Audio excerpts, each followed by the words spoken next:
et on sera donc dans Philippiens chapitre 1. Avant de lire les versets 1 à 11 que nous allons voir ce soir, juste pour nous remettre un peu en situation, donc, où est Philippe? C'est une ville qui se trouve dans le territoire de Macédoine, donc c'est le pays juste au nord de la Grèce. À l'époque du Nouveau Testament, la Macédoine faisait partie de l'Empire romain, et la ville de Philippe était l'une des villes principales de la Macédoine, et c'était une colonie romaine, une ville qui avait été refondée par les Romains pour faire resplendir la sagesse, la puissance, la culture romaine partout dans cette région de la Macédoine qui avait elle-même une histoire et une culture très importantes. L'église de Philippe avait été fondée par Paul, et Silas et Timothée qui sont allés prêcher là-bas. Et contrairement à certains autres voyages missionnaires où ils ont dit « bon, voici une région où on n'a pas entendu parler de Jésus, on va y aller », la Macédoine, c'était particulier parce que c'est le Seigneur lui-même qui a envoyé Paul, Silas et Barnabas spécifiquement en Macédoine et à Philippe pour prêcher l'Évangile. Donc, c'est une église qui a été fondée spécifiquement sur l'ordre de Jésus qui a dit « j'ai des personnes prêtes à entendre la bonne nouvelle et je veux que vous y alliez ». Et c'est une église qui est fondée dans la difficulté, dans l'épreuve. On se souvient, en lisant les Actes, que Lydie, une femme qui est vendeuse de tissus violets, de tissus pourpres, est la première convertie dans la ville de Lydie, dans la ville de Philippe, pardon. Mais très, très rapidement, Paul et Silas sont jetés en prison parce qu'ils ont guéri quelqu'un qui était démoniaque, une fille démoniaque. Et ce qui va finir par arriver, c'est Jésus va intervenir, le Seigneur va intervenir et pour envoyer un tremblement de terre et donner la possibilité à Paul et Silas de s'enfuir. Mais plutôt que de s'enfuir, ils vont rester. Et c'est le chef de la prison, le geôlier, qui va être converti aussi. Et de nombreuses autres personnes sont converties et baptisées, mais nous avons Lydie, nous avons un chef de prison qui connaissait rien du tout à la Bible, rien du tout à l'Évangile avant de rencontrer Paul et Silas et qui est baptisé le soir même avec les gens de sa maison. Et très rapidement, Paul et Silas et Timothée doivent partir. Donc, une église née sous la volonté de Jésus-Christ, mais aussi dans la tourmente et avec très peu de temps. Ces jeunes chrétiens ont eu seulement quelques jours, peut-être quelques semaines avec Paul et Silas avant qu'ils doivent partir. Et la question, c'est est-ce qu'ils vont rester fidèles? Et la réponse, c'est oui. Ils sont restés fidèles au Seigneur. Et non seulement cela, ils ont continué à montrer leur amour, leur affection et leur soutien pour Paul et Silas et Timothée lorsqu'ils ont eu des nouvelles de leur part, lorsqu'ils prêchaient la bonne nouvelle dans le reste de la Macédoine et en Grèce. Et l'apôtre Paul va leur écrire parce qu'il a envie non seulement de partager ces nouvelles, mais d'exprimer son amour pour eux. Il a envie de les encourager dans leur foi. Et dans certaines des lettres que nous lisons, nous voyons des problèmes dans l'Église. Chaque page, il y a des problèmes, des problèmes, des problèmes. Et Paul qui essaye de répondre à ces problèmes, de corriger, d'encourager, de donner un chemin à suivre.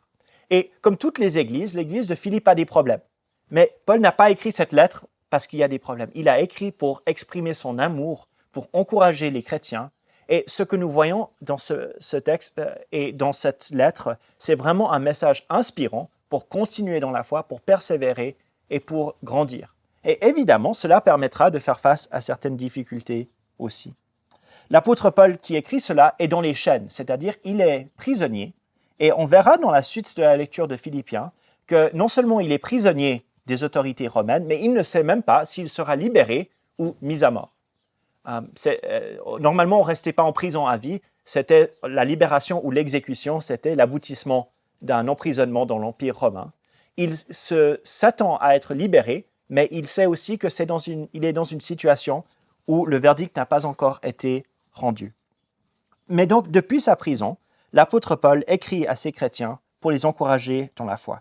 Et je vais lire, donc, après cette introduction, les versets 1 à 11. Paul et Timothée, serviteurs du Christ Jésus, à tous les saints en Christ Jésus qui sont à Philippe, aux évêques et aux diacres. Que la grâce et la paix vous soient données de la part de Dieu notre Père et du Seigneur Jésus-Christ. Je rends grâce à mon Dieu toutes les fois que je me souviens de vous. Je ne cesse dans toutes mes prières pour vous tous de prier avec joie, à cause de la part que vous prenez à l'Évangile.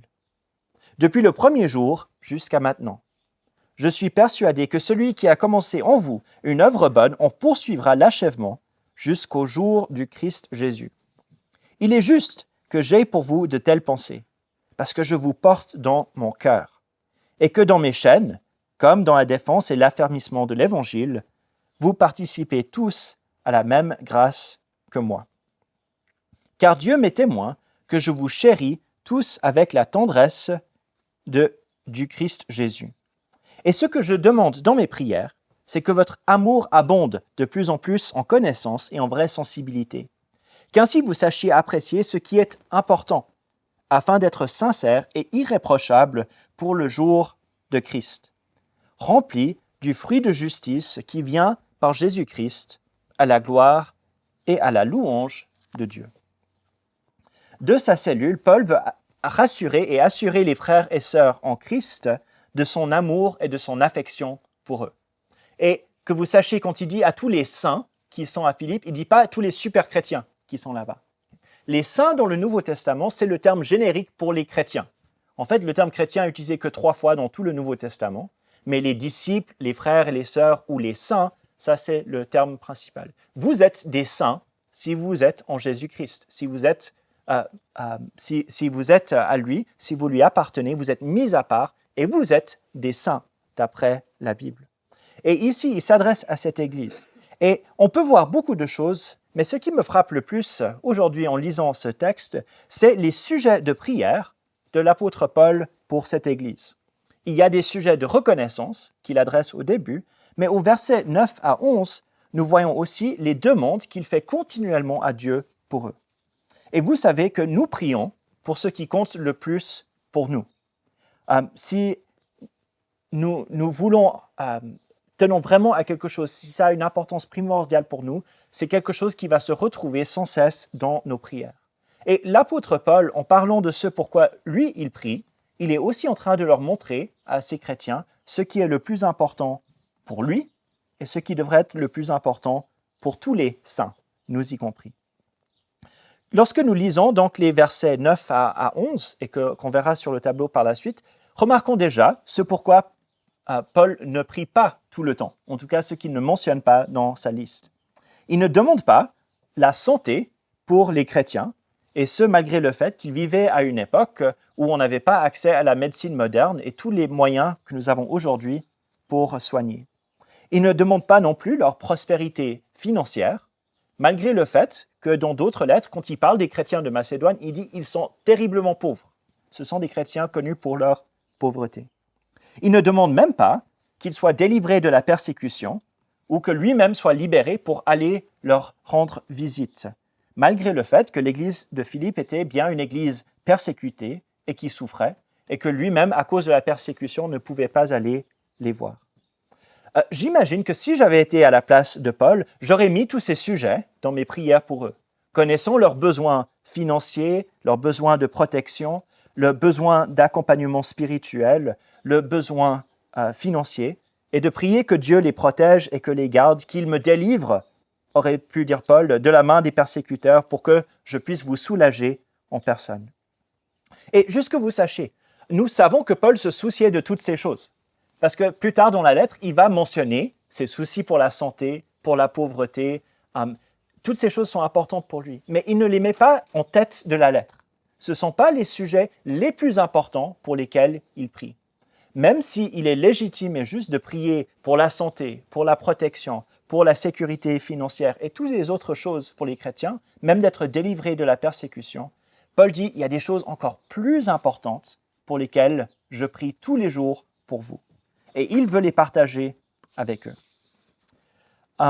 Et juste que vous sachiez, ces autres sujets, c'est légitime. Philippiens 4, verset 6, vers la fin de la lettre, il dira « Ne vous inquiétez de rien, mais en toute chose, par la prière et la supplication, avec des actions de grâce, faites connaître à Dieu vos demandes.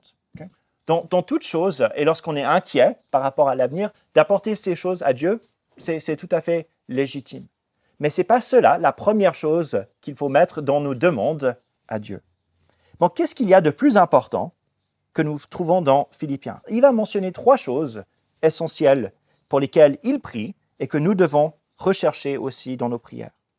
D'abord, c'est que notre amour abonde, que notre amour abonde. Donc, dans Philippiens 1, le verset 9, ce que je demande dans mes prières, c'est que votre amour abonde de plus en plus en connaissance et en vraie sensibilité. Ce dont ils avaient le plus besoin, c'était l'amour. Paul savait qu'il l'avait déjà, mais il veut que cet amour grandisse, que cet amour abonde encore plus. Et la mission du saint, du chrétien, est de grandir continuellement dans l'amour. Avant le retour de Christ, et toute cette lettre est écrite dans la perspective que Jésus va revenir, avant son retour, nous n'arriverons jamais à un stade de maturité où nous pouvons dire « ça y est, j'aime assez, mon amour abonde assez, je peux me reposer sur mes lauriers ». Mais le désir, c'est de continuellement grandir dans l'amour pour Dieu, mais aussi dans l'amour qui déborde envers les autres. Quelqu'un qui a vécu en Christ pendant 10 ans devrait être plus rempli d'amour que quelqu'un qui a vécu pendant 5 ans ou pendant 2 semaines. Il devrait y avoir une progression continuelle dans l'amour. Et ce que nous cherchons et ce pourquoi Paul prie, c'est qu'après 15 ou 20 ou 30 ans, cet amour devienne de plus en plus manifeste, de plus en plus visible et de plus en plus débordant vers les autres. Paul, comme les autres auteurs du Nouveau Testament, lit toujours l'amour à la connaissance. L'amour à la connaissance. Votre amour abonde de plus en plus en connaissance et en vraie sensibilité. Et cela peut nous surprendre si nous pensons que l'amour, ce n'est que pur sentiment d'affection. Si ce n'est que sentiment, qu'est-ce que la connaissance vient faire là-dedans? Que vient faire l'intellect? Et c'est important d'insister que l'amour chrétien n'est pas que sentiment. Paul est très clair, je suis plein d'affection pour vous. Le sentiment est là, mais ce n'est pas tout. En fait, l'amour sans la connaissance de Christ, sans savoir qui est Jésus, ce qu'il a fait et ce qu'il désire, ne peut pas survivre et ce ne sera pas un amour utile, un amour qui est capable d'agir de manière efficace pour le bien de l'autre. Un amour sans connaissance sera stérile en fin de compte ou inutile. Et évidemment, une connaissance sans amour sera destructeur aussi. Paul écrit aux Corinthiens, dans 1 Corinthiens 8, verset 1, « La connaissance enorgueillit, mais l'amour édifie. » Si vous avez juste la connaissance sans amour, c'est l'orgueil qui va venir. Mais l'amour qui vient de Jésus, c'est un amour qui grandit dans la connaissance. Il faut donc les deux. La vraie sensibilité que décrit Paul ici, c'est probablement le discernement pour savoir comment agir ou ne pas agir envers l'autre pour leur bien. Quelqu'un envers qui on ressent de l'affection, on désire leur bien, mais on veut savoir quel est le bon chemin à prendre. Comment faut-il confronter s'il y a un péché dans la vie? Comment faut-il aider pour vraiment aider? Comment être patient d'une manière qui ne permet pas au péché de grandir ou aux gens de rester dans leur faiblesse, mais d'avancer et d'agir? Et cela nous rappelle que l'amour qui est rempli de connaissance de Christ, c'est un amour qui est pratique. À quoi ressemble cet amour qui abonde en connaissance? Bon, Paul nous le dira plus tard, et en fait, Andrés nous a déjà dit, l'amour qui abonde dans la connaissance, c'est l'amour qui comprend ce que Jésus a fait pour nous par amour, et puis, vu qu'on a compris cela, nous commençons à le vivre pour les autres. Donc, dans Philippiens 2, les versets 2 à 5, on a entendu déjà, « Ayez un même amour, une même âme, une seule pensée. » L'amour et la pensée ensemble. Ne faites rien par rivalité ou par vaine gloire, mais dans l'humilité, estimez les autres supérieurs à vous-même. Que chacun de vous, au lieu de considérer ses propres intérêts, considère aussi ceux des autres. Ayez en vous la pensée qui était en Christ Jésus. Et vous vous souvenez ce que Christ a fait? Il avait tout, la vie, la richesse, la gloire, la puissance, la divinité, et il a laissé les privilèges de toutes ces choses de côté par amour pour nous. Si vous connaissez ça au sujet de Jésus, si vous comprenez ce que lui, il a fait, vous apprendrez à avoir les mêmes sentiments et la même pensée les uns envers les autres. Plus nous nous rendons compte de combien Jésus nous aime et de ce que lui, il a fait pour nous, plus nous devenons capables de nous aimer les uns les autres, comme lui nous a aimés, et plus nous l'aimons en retour. L'amour chrétien, c'est un amour qui est le reflet, qui est une réaction à l'amour de Dieu. Aujourd'hui, si vous prenez conseil en dehors de la Bible et vous demandez comment est-ce que je peux plus aimer, voici la réponse qu'on vous donnera 9 fois sur 10. Il faut t'aimer toi-même plus, et alors tu pourras aimer les autres plus. Si tu t'aimes plus, tu pourras aimer les autres plus. Je suis là pour vous dire que c'est un mensonge. et que si vous faites cela, vous allez toujours échouer. Et que même si vos intentions sont bonnes au début, vous finirez par vous haïr vous-même et haïr les autres plus.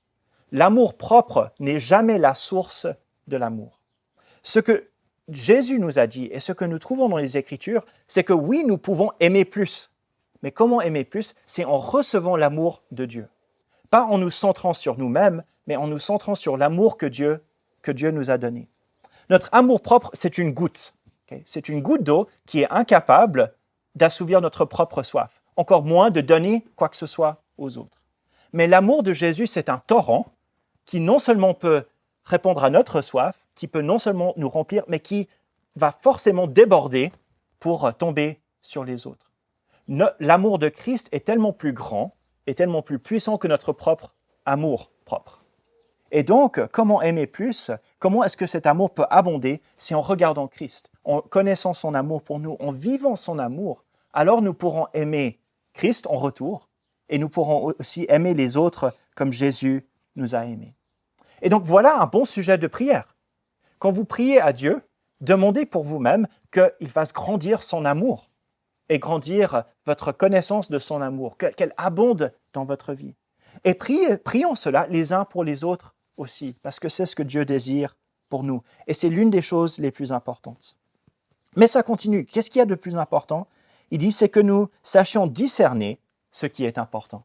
Okay. Bon, la prière, c'est un exemple de discernement en elle-même. Mais verset 10, afin que vous sachiez apprécier ce qui est important. Et peut-être ce sujet de prière peut nous surprendre.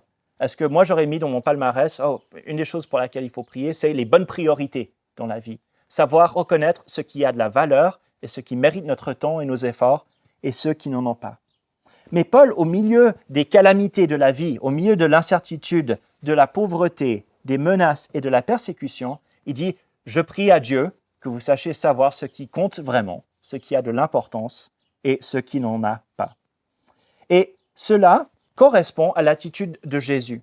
Jésus avait passé beaucoup de temps à enseigner, à chercher ce qui va compter vraiment et ce qui dure vraiment. Je vais juste lire deux versets. « Malheur à vous, dit-il aux scribes et pharisiens hypocrites, parce que vous payez la dîme de la menthe, de l'ânette et du cumin, et que vous laissez ce qu'il y a de plus important dans la loi, le droit, la miséricorde et la fidélité. C'est là ce qu'il fallait pratiquer sans laisser de côté le reste. » Que faisait l'élite religieuse? Ils lisaient la parole de Dieu et ils disaient « Ah, on va se concentrer sur les détails les moins importants de tout ce que Dieu nous a dit. » Et les choses les plus importantes, ils les ont laissées de côté. Donc, quel sera le résultat? Ils ne peuvent pas connaître Dieu en faisant cela. Ils doivent apprendre à discerner ce qui est essentiel, ce qui est important dans la volonté de Dieu. Dans les priorités de notre vie aussi, ce pourquoi nous allons consacrer notre temps, nos efforts, nos affections, notre amour. Jésus dit dans Matthieu 16, 26, « Et que servira-t-il à un homme de gagner le monde entier s'il perd son âme? Ou que donnera un homme en échange de son âme? » Quelqu'un pour qui la priorité de la vie, c'est de gagner beaucoup d'argent, c'est la sécurité financière, va sacrifier les autres choses pour y arriver, y compris sa foi. Si l'obéissance à Jésus nécessite de perdre son travail, la personne qui recherche la sécurité financière avant va désobéir à Christ pour garder son travail. Ce sera ça le résultat. Mais que dit Jésus? On peut sauver sa vie maintenant et perdre son âme. La personne, le disciple qui décide d'éviter la persécution, qui décide de renier Christ plutôt que de souffrir pour sa foi, ou de changer l'évangile plutôt que d'être rejeté par les autres, et qui fait cela a choisi une priorité. L'important, c'est ma sécurité et c'est mon confort. Mais est-ce que c'est ça le plus important? On gagne le monde, dit Jésus, mais on perd son âme. Au milieu des tourmentes, au milieu des difficultés et au milieu aussi de l'attrait de tas de messages différents, de tas de choses qui peuvent prendre notre temps, nos pensées, nos ressources. Il dit, sachez investir, sachez vous consacrer à ce qui a vraiment de la valeur. Nous comprenons l'importance primordiale de discerner ce qui est important dans le monde du travail ou dans le monde des affaires. Mais est-ce que nous comprenons cela dans notre relation avec Dieu? Bon, ça, c'est tellement plus important d'avoir les priorités bien alignées. Et nous savons que c'était le cas pour l'apôtre Paul. Au chapitre 3, donc un peu plus loin dans la lettre, les versets 7 à 8, il dit « Ce qui était, en parlant de sa carrière, ce qui était pour moi un gain, je l'ai considéré comme une perte à cause du Christ. Et même je considère tout comme une perte à cause de l'excellence de la connaissance du Christ Jésus, mon Seigneur. À cause de lui, j'ai accepté de tout perdre, de considérer tout comme des ordures afin de gagner Christ. Paul avait tous les atouts pour réussir dans la vie, pour réussir socialement, pour réussir dans le monde religieux, et il a renoncé à absolument tout pour une seule personne, et c'est Jésus-Christ. Il a compris ce qui était le plus important. Et ce qui était le plus important, ce n'était pas d'être le plus respecté, le plus éduqué, le plus confortable, le plus riche ou le plus puissant. Il dit même ces choses, je les considère comme des déchets à jeter à la poubelle, si cela veut dire que je peux avoir Christ. Et il dit ça, ce n'est pas la pensée d'un apôtre. C'est chacun d'entre nous, nous devons voir le monde de la même manière. J'ai eu beaucoup l'occasion, dans plus d'une dizaine d'années maintenant, de travailler avec l'Église, de passer beaucoup de temps avec des jeunes adultes. Et beaucoup d'entre eux, il faut le dire, quittent la foi à la fin de l'adolescence, début de la vie adulte. Et je n'en connais aucun qui a quitté la foi parce qu'il était persécuté pour sa foi. Aucun. Mais j'en connais beaucoup qui ont quitté la foi parce qu'ils ont choisi d'autres choses comme étant plus importantes que Christ. Qui ont dit, je vais mettre ma carrière avant le Seigneur. Et donc, ils sont partis. Je vais mettre le sport avant le Seigneur. Je vais mettre le plaisir, faire la fête, boire, etc. Je vais mettre les amis avant le Seigneur. Je vais mettre la possibilité de dormir plus tard le dimanche matin avant le Seigneur. Des choses parfois tout bêtes, mais il y a des priorités qui sont là. Et des mauvaises priorités peuvent tuer notre foi, peuvent tuer notre relation avec Dieu. Et c'est pour ça que Paul prie autant. Il l'a vu. Il dit, je prie que vous sachiez discerner ce qui est vraiment important. Et ce qui est vraiment important, c'est cette recherche du royaume de Dieu. Bon, finalement, la dernière chose qu'il dit, c'est que nos vies soient transformées, que ce qui y a à l'intérieur soit visible à l'extérieur. On a parlé de ce fait que l'amour abonde, mais à quoi ressemble cet amour abondant? À la fin du verset 10, « Afin d'être sincère et irréprochable pour le jour du Christ, rempli du fruit de justice qui vient par Jésus-Christ. » Ce qui plaît à Dieu, c'est une vie transformée par l'amour et la connaissance du Christ pour faire le bien et vivre dans l'intégrité. Le mot sincère évoque ce qui est pur, ce qui n'est pas mélangé. Vous ayez une seule pensée, une seule manière d'agir. C'est l'absence de l'hypocrisie quand il parle ici de la sincérité. Notre comportement au sein de l'Église doit être le même qu'avec notre famille, qui doit être le même qu'au travail ou avec nos amis ou seul dans ma chambre. Qu'on soit la même personne et qu'on ne fasse pas figure d'être quelqu'un lorsqu'on est avec les gens. Une foi sincère qui remplit tous les aspects de notre vie. Et cette sincérité ne signifie pas que nos péchés n'existent pas, qu'on n'aura pas des péchés avec lesquels on lutte, mais qu'on doit les confronter plutôt que de les tolérer ou de les garder cachés pour nous-mêmes. Quand on parle d'être irréprochable d'eux-mêmes, ça décrit non seulement celui à qui on ne peut pas faire de reproches, ils n'ont rien fait de mal, mais aussi celui qui ne fait pas tomber les autres dans le péché. Ils ne causent pas de mal ou de dégâts dans la vie des autres. Ici, il y a cette idée donc d'être sincère et irréprochable pour le jour de Christ. On cherche vraiment à garder nos vies du mal. Et lorsque le mal est là, c'est par la confession et la confrontation du péché dans notre propre vie que nous avançons, plutôt que de cacher ou de supporter ou de tolérer cette mauvaise manière de vivre. Mais nous savons que la vie chrétienne ne consiste pas seulement à être authentique et puis s'éloigner du mal, de se couper de ce qui est mal. Dieu désire une vie qui apporte quelque chose, pas qui se vide des choses. C'est pour ça que juste aller être ermite quelque part dans le désert ou sur une montagne, ça ne sert pas à grand-chose, vous savez. Parce que notre but, c'est d'avoir une vie qui produit le bien, pas uniquement une vie qui se coupe du mal. Et donc, c'est d'être rempli du fruit de la justice, c'est-à-dire de pratiquer le bien, les œuvres bonnes dans notre vie. Et pour Dieu, faire le bien n'est pas secondaire. Ce n'est pas quelque chose de facultatif. Et Paul prie que les fruits de la justice se voient dans leur vie avant même de prier qu'ils soient délivrés de la persécution. Okay? Il prie qu'ils soient délivrés de la persécution, mais avant de dire Dieu délivre-leur du mal, il dit Dieu fait en sorte qu'ils fassent du bien. Ça, c'est les priorités. Ça, c'est l'ordre d'importance. Dans Éphésiens 2, le verset 10, nous avons cette réalité de ce que c'est que d'être chrétien. Nous sommes son ouvrage. Nous avons été créés en Christ Jésus pour des œuvres bonnes que Dieu a préparées d'avance afin que nous les pratiquions. nous avons aujourd'hui et nous aurons l'occasion de faire du bien autour de nous. Nous aurons cette occasion ces prochains jours, ces prochaines semaines, ces prochains mois et ces prochaines années. Et nous avons la conviction que ces possibilités existent parce que le Seigneur a dit « je vais le faire, je vais vous donner, préparer ces œuvres bonnes ». Et même si les souffrances vont augmenter, l'occasion de faire du bien va être présente aussi. Et quelqu'un qui vit pour avoir des fruits de la justice vit en posant la question « à quel bien Dieu m'appelle-t-il aujourd'hui ? Quel bien est-ce que Dieu a préparé que je fasse aujourd'hui ?»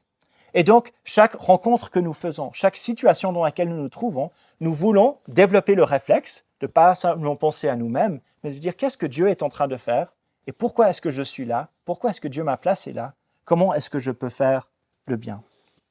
Voilà la perspective que nous sommes censés chercher.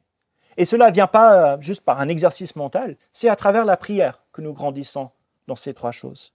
Notre désir, de nouveau, c'est que notre amour abonde, que nous sachions discerner ce qui est vraiment important et que nos vies soient transformées pour se garder du mal, pour ne pas pratiquer le mal, mais pour pratiquer le bien.